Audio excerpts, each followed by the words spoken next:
Magandang gabi sa bawat isa muli. Night devotion tayo. At ngayon ay dito na tayo sa chapter 21 ng Isaias. Verse 1 hanggang 10 ulit yung ating babasahin. At yun, umpisa na natin. Ito ang pahayag tungkol sa Babylonia. Parang ipo-ipong humahag, humahig, humahagis, humahigibis mula sa disyerto ang malulupig na Negeb mula sa isang nakakapangilabot na lupain. Medyo nakakabulol siyang basahin. Pagpasensya niyo na. Yan. Nakita ko ang isang pangitaing puno ng kalupitan, kataksilan at pagkawasak. Sugod, Elam, sakupin mo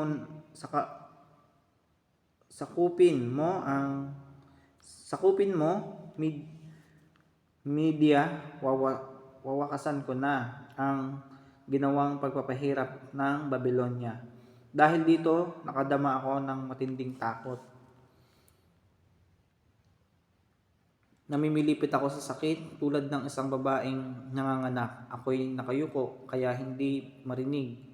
Hindi makarinig, ako'y nalilito, kaya hindi makakita. Pinanghinaan ako ng loob, nangangatal ako sa takot. Ang pananabik ko sa takip silim ay naging isang pagkasindak. Sa aking pangitain ay handa na ang hapagkainan. Nakalatag na rin ang alprombra upang upuan ng mga panauhin. Sila'y nagkakainan at nagiinuman, ngunit isang utos ang biglang narinig. Tumayo kayo mga pinuno at langisan ang mga kalasag. At ganito ang sabi ni Yahweh sa akin, lumakad ka na at maglagay ng bantay at iulat ang kanyang mga nakikita. Kung makakita siya ng mga kawal na nakasakay sa mga kabayo at mga kawal na nakasakay sa asno at kamelyo, dapat siya maging handa at ang kahandaan niya ay kailangan maging lubos. Sumigaw ang bantay. Maghapon po akong nasa tore, buong gabi nakabantay sa aking bantayan. Walang ano-ano'y nagdatingan ang mga kawal na nakakabayo, dala-dalawa at nagulat ang mga bantay. Bumagsak na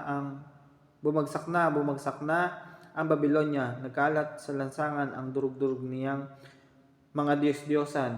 Bayan ko, matagal nang ikaw ay tila trigong ginigiik. May magandang balita ako sa iyo mula kay Yahweh, ang makapangyarihan sa lahat, ang Diyos ng Israel. At yan.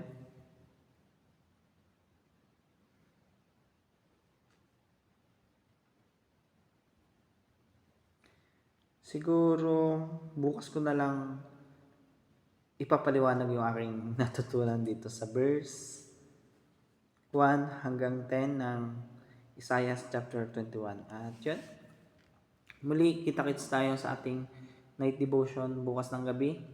At yun, pagpasensya nyo na po dahil medyo antok na rin po ako. At yun, see you tonight devotion. God bless po sa inyo pong lahat.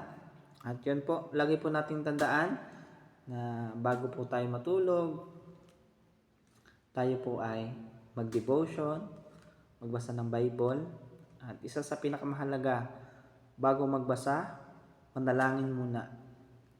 At lagi po natin yung tandaan, lagi po tayong humingi ng gabay sa ating Panginoon sa pagbabasa ng Bible. Dahil kapag basta na lang po natin ito binasa, itong ating mga Bible, nang hindi po tayo humihingi ng patnubay mula sa ating Panginoon, tayo po ay maliligaw or mami-misinterpret po natin ang mga nilalaman po ng Biblia. Kaya isa sa pinakamahalaga, manalangin po muna bago magbasa. At yun po, lagi po tayong dumalo sa mga gawain sa ating mga churches. Patuloy po tayong magpakalago sa Panginoon upang mas maging kagamit-gamit sa church or sa ministry. Yun lamang po at marami pong salamat. Muli, God bless po sa inyo pong lahat. See you tonight devotion. Bye-bye po.